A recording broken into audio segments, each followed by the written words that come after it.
luôn thằng này mà sao luôn thằng các cuốn lại tăng nào à đua tao đây tiếp được rồi nhà chân tiếp tục ra nó tổng số đi cái đều để cua không cần đá đâu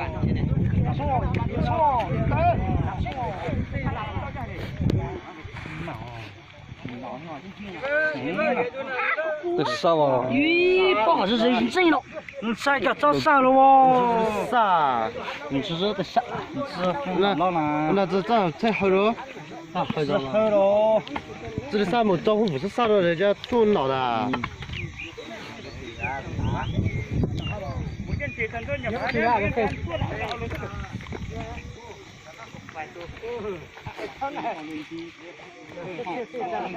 问题很多，看你这个问题很多。问题呢？哦，好，这个人第一，不服啊，那就倒。đem rửa đi chứ.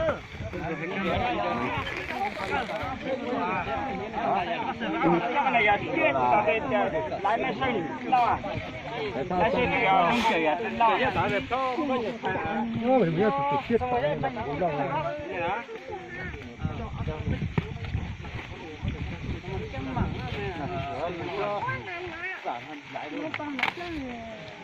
cái xe thuốc cái chỗ cái đó mà để một tua bà thôi tua bà này cái mua bà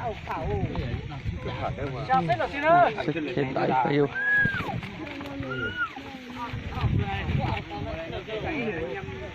chia các xem ở đây là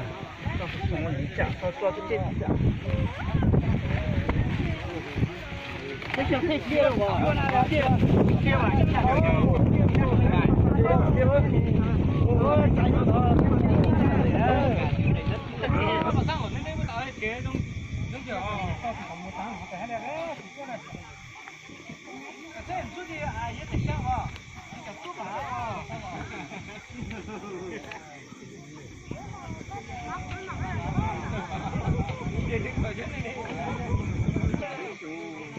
mà chú tạ mà thằng này lấy chua